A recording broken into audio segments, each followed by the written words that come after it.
또 땅에 있는 자를 지도자라 부르지 말라, 그렇게 말씀하시면서 오늘 예수님께서 우리에게 스스로 지도자가 되기 원했던 자들, 스스로 아비라고 아비의 역할을 감당하지 못하며 자랑하던 아비들에게 부끄럽게 주님의 말씀을 던지고 있습니다.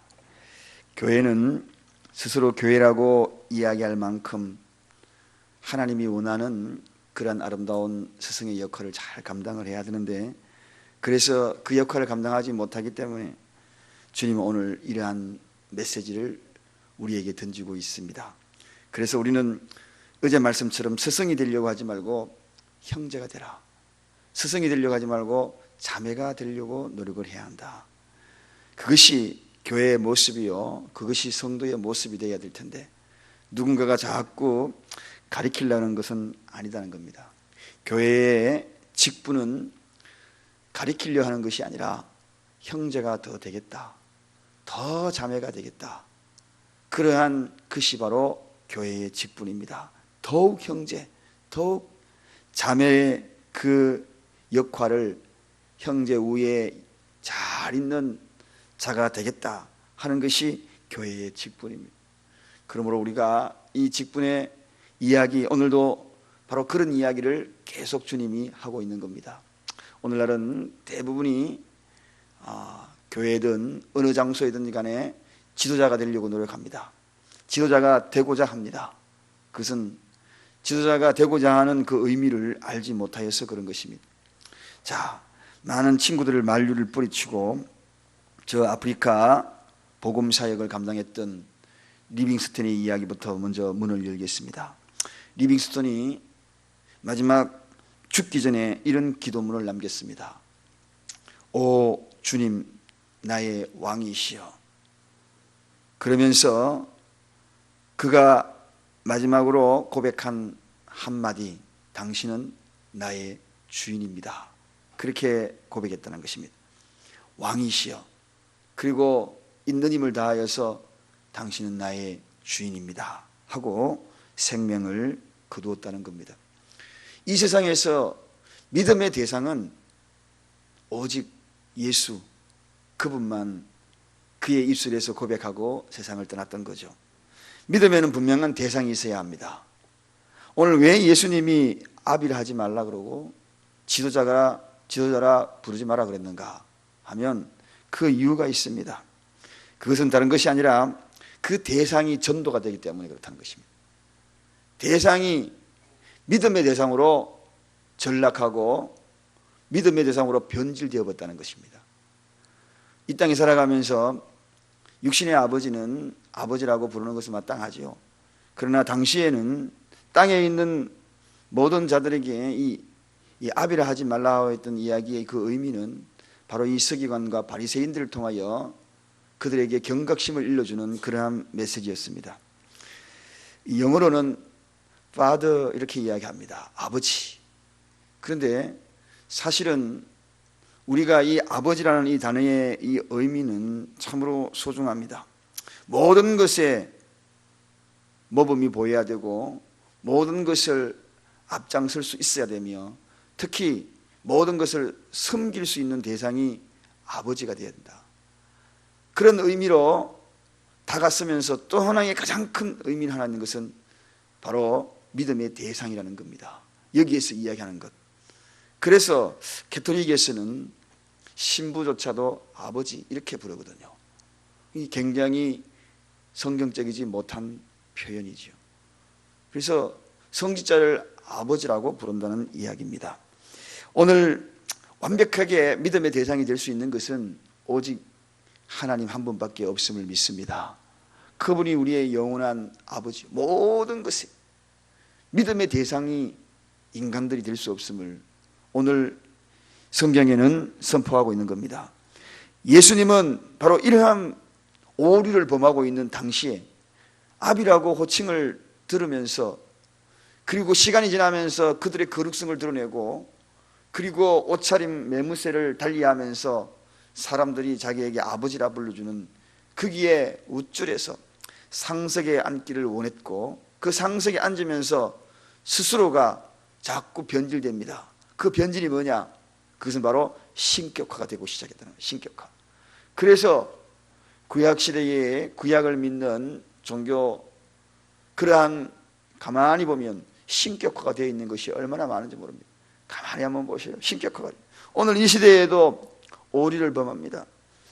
자, 당시의 사람들에게 영적 지도자를 아버지라고 이렇게 섬기는 그러한 모습이 새 믿음의 대상이 되어버린 그러한 현실을 바라보고 예수님이 아버지라고 부르지 말라, 그렇게 이야기했던 것입니다. 인간은 누구든지 믿음의 대상이 될 수 없고 경배의 대상이 될 수 없고 그리고 진리의 대상이 되지 못합니다. 오직 예수, 그분만이 진리시요, 그분만이 경배의 대상이에요. 그분만이 믿음의 대상인 것입니다. 그래서 오늘 이 시대가 잘못된 인간을 신격화해 나가는 그러한 모습을 예수님은 지금 일러주고 있는 겁니다. 존경하는 사람을 당시에는 아버지라 불렀어요. 그런데 이 아버지라 부르니까요, 존경받는 것은 좋은데 존경받다가 서서히 자기 자신이 그 존경의 대상으로 변질되고 결과적으로 또 믿음의 대상으로 바뀌는 경우가 참 많더라는 것입니다. 그러므로 오늘 우리가 신앙생활을 하면서 또 이 영적인 중심에 서 있는 분이 누구인가? 사람을 믿음의 대상으로 중심 삼지 말고 오직 예수, 오직 예수. 종교 지도자들도 중심을 삼지 말고 오직 예수. 당시에는요, 또 아비라고 부르는 그러한 호칭들이 또 있었는데 잡신들을 또 아비라고 불렀습니다. 잡신들을. 그러니까 보편적으로 이 아비라는 호칭들을 누구든지 듣고 싶어하는 겁니다. 야, 아버지, 아버지, 이러한 말들을 누구든지 책임성 없는 그런 모습을 보이면서 누구든지 아비라는 호칭을 듣고 싶어 했다는 것입니다. 그래서 믿음의 대상처럼 여겼기 때문에 결과적으로 잡신들까지도 아버지라고 부르는 그러한 일들이 비일비재하게 난무했다는 것입니다. 예수님 이걸 경고하는 겁니다. 그래서 요한복음 8장 44절에 거기에 뭐라고 이야기합니까? 거기에는 그들의 아비 마귀에서 난 자니, 그렇게 소개하거든요. 그들의 아비가 누구냐? 마귀라는 거예요. 마귀에서 난 자들이다. 왜냐하면 모든 잡신들을 믿고 그리고 하나님을 알지 못하고 아비라고 이야기하고 호칭하는 그들에서 태어나는 이들이 누구냐? 한마디로 마귀에서 태어난 자들이다. 그렇게 예수님이 정의를 하고 있는 것입니다. 그래서 우리가 불러야 될 진정한 아버지가 누구인가? 여기에서는 육신의 아버지를 이야기하는 것은 아닙니다, 여러분. 잘 구별해서 들으셔야 합니다. 육신의 아버지는 아버지라 불러야죠. 그런데 여기에 진정한 아비, 즉 주기도문에 보면 그런 이야기가 나오잖아요. 하늘에 계신 우리 아버지, 오직 아버지 한 분을, 하늘에 계신 우리 아버지, 그렇게 부르고 있거든요. 그리고 또한 우리 육신의 아버지들도 깨달아야 될 것이 있습니다. 아버지라고 한 번씩 부를 때마다 내가 어떤 아버지가 되어야 되는 거예요. 그 아버지의 그 호칭이 얼마나 두렵고 떨리는 호칭인가를 우리가 알아야 합니다. 오죽하면 예수님이 아버지라 부르지 말라고 했는가? 그렇게 이야기를 할 정도입니다. 그 정도로 아버지의 위치는 중요합니다. 아버지의 위치는 소중합니다. 가정에서 아버지 그 이름 부를 때마다 우리는 가슴을 딱 끔떡끔하고, 예수님이 아버지라 부르지 마라 그러는데 나를 아버지라고 부르는구나. 그러면서 내가 잘못된 방향으로, 그리고 내가 제대로 가고 있는가에 대해서 분명히 생각을 해요. 이게 육적인 아버지의 모습도 바로 그러한 모습이 되어야 되지 않겠는가? 사랑하는 여러분, 오늘 우리 아버지는 여기에 몇 분 없습니다만 우리가 자녀들이 아버지라고 부를 때마다 우리는 두렵고 떨리는 마음으로 그 아버지의 호칭에 대답을 해야 될 것 같습니다. 그저 쉽게 불러야 될 것이 아닌 것 같아요. 이처럼 아버지, 오죽하면 예수님이 아버지라고 합니다. 사람은 아버지 부르는 호칭은 좋아해요. 좋아하지만 아버지의 역할을 감당하지 못하고 아버지의 모습을 보여주지 못하고 아버지의 가야 될 그 길들, 의무, 책임, 이런 것을 다하지 못하는 아버지들이 너무나 많습니다. 그래서 오늘 경고의 메시지가 아닌가 싶습니다. 그 다음에 오늘 10절에는 지도자라고 부르지 말라, 그렇게 얘기합니다. 진정한 지도자가 그리운 시대에 살고 있는 오늘 이 현실을 예수님은 꼬집어서 이야기하고 있는 겁니다. 지도자를 부르지 마라. 지도자란 한마디로 앞서간다, 인도한다, 안내한다, 그런 뜻입니다. 그래서 소경이 소경을 인도하면 어디로 가겠습니까? 남떨어지로 떨어지는 거죠. 그래서 진정한 지도자가 누구인가?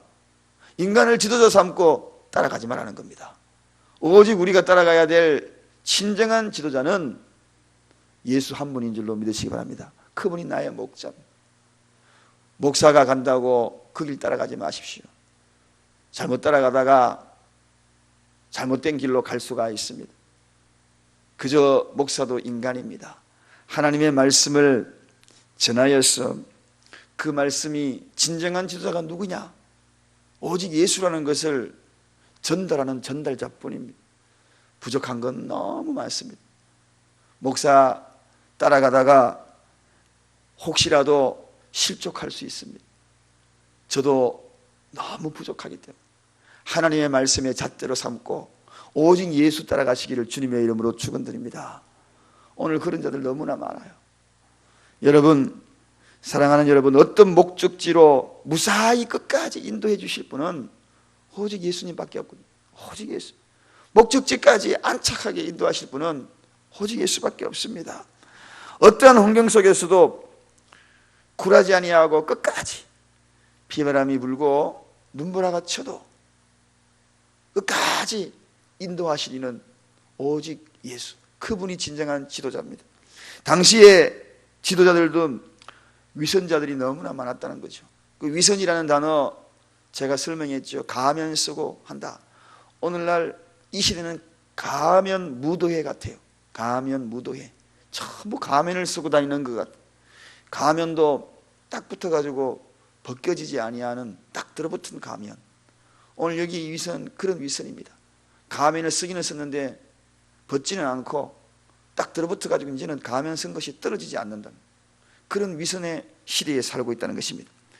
그런 위선의 시대에 살고 있기 때문에 보이는 것이 뭡니까? 겉으로만 다 보여주기를 원하는 진정한 지도자상이 아니었다는 거죠.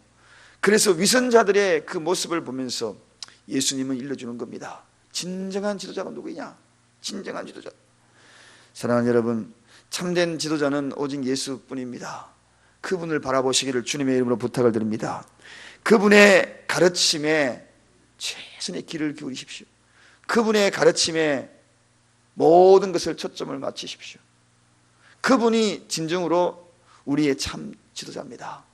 사람 바라보고 지도자 삼지 마시고 그 누구도 믿음의 대상이 될 수 없는 겁니다.